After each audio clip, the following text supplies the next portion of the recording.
Petit Jornal. Inteligência e irreverência em doses diárias.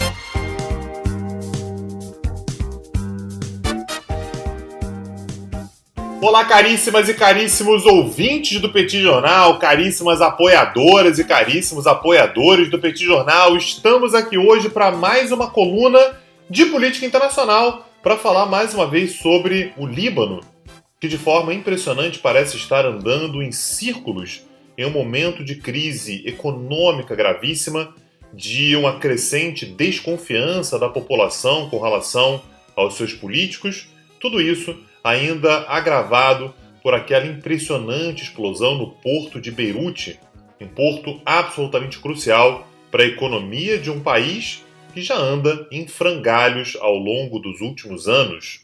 E para contextualizar essa coluna, eu acho útil a gente fazer uma brevíssima recapitulação dos últimos passos no Líbano. A situação já não vem lá muito bem há algum tempo, mas nós tivemos uma fagulha importantíssima no ano passado, mais especificamente no mês de outubro de 2019, ou seja, há exatamente um ano, quando grandes manifestações eclodiram nas principais cidades libanesas, principalmente em Beirute, por conta da ideia de promover uma tarifação de cobrar por ligações de aplicativos de mensagens, como, por exemplo, o WhatsApp. Isso acabou se somando a uma ampla insatisfação da população com relação ao custo de vida, ao desemprego e à falta de perspectiva, sobretudo para a população mais jovem. Entrou no bolo das críticas ainda a insatisfação da população, uma insatisfação também antiga, com relação ao sistema confessional da política libanesa, que estabelece, como forma de tentar manter a estabilidade, uma distribuição de poder entre os grupos religiosos do país, fazendo com que, inevitavelmente, sempre o presidente do país seja um cristão maronita, o primeiro-ministro seja sempre um muçulmano sunita, o presidente do parlamento um muçulmano xiita e o vice-presidente do parlamento sempre um grego ortodoxo. Se há vantagens nesse sistema, que tenta manter um certo equilíbrio entre os principais grupos, que já tiveram uma guerra muito brutal entre os anos 70 e o ano de 1990, acaba tendo como outra consequência nefasta a manutenção de um certo engessamento do poder no país. As manifestações, iniciadas em outubro de 2019, questionavam também a incapacidade da política libanesa de promover as mudanças necessárias para salvar o país, a economia e a juventude libanesa. A consequência mais imediata das manifestações de outubro de 2019 foi a renúncia do então primeiro-ministro Saad Hariri. Ele apresentou sua renúncia no mês de outubro, permaneceu à frente do governo até janeiro, quando o novo primeiro-ministro, Hassan Diab, finalmente conseguiu montar um governo e se tornou, portanto, o principal mandatário do país. Porém, o governo de Hassan Diab também não sobreviveu às crises e ele renunciou no mês de agosto, logo depois de enormes manifestações que se seguiram à tão fatídica explosão no porto de Beirute.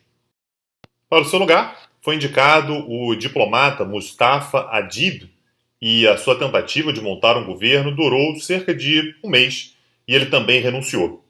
E aí vem o momento mais curioso dessa história libanesa. Quem foi indicado para montar um governo e voltar ao governo libanês é exatamente Saad Hariri, que um ano atrás renunciou por conta de enormes manifestações que se iniciaram contra o seu próprio governo. A indicação de Saad Hariri para voltar ao posto de primeiro-ministro coloca algumas questões importantes na mesa. A primeira delas, como vai se portar o Hezbollah? Lembrando que o Hezbollah tem uma relação tradicionalmente conflitiva com a família Hariri. O grupo xiita é o mais provável responsável pelo assassinato do pai de Saad Hariri, o também então primeiro-ministro Rafik Hariri, no ano de 2005. E durante o governo de Saad Hariri houve constantes atritos entre o primeiro-ministro e o grupo xiita. Lembrando que isso traz uma série de implicações geopolíticas. Lembrando que a família Hariri tem uma ligação bastante próxima com a Arábia Saudita. Aliás, Diversos integrantes da família têm inclusive dupla nacionalidade, são sauditas e libaneses, ao passo que o Hezbollah tem uma ligação bastante próxima com o Irã, sendo a Arábia Saudita e Irã dois dos grandes rivais no Oriente Médio. Curiosamente, no entanto, o Hezbollah era visto como um dos grupos que apoiava de forma bastante entusiasmada a possibilidade de volta de Saad Hariri ao poder.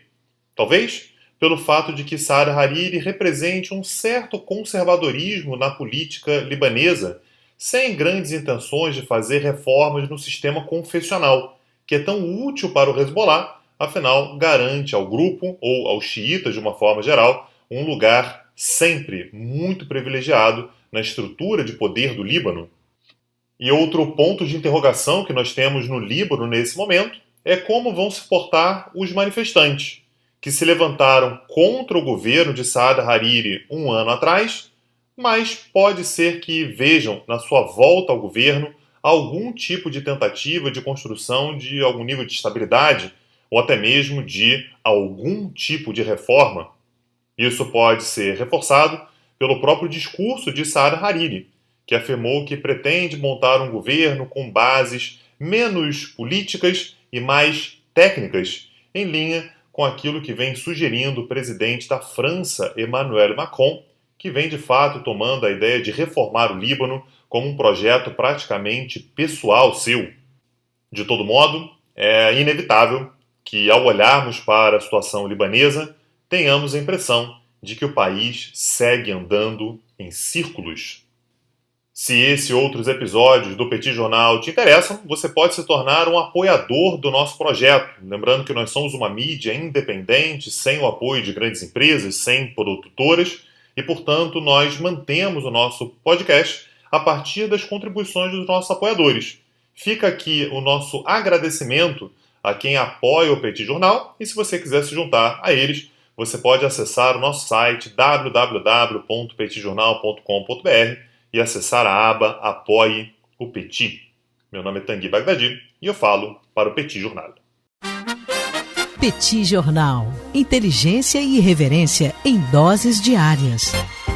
Agora, o Petit Jornal está na web www.petitjornal.com.br.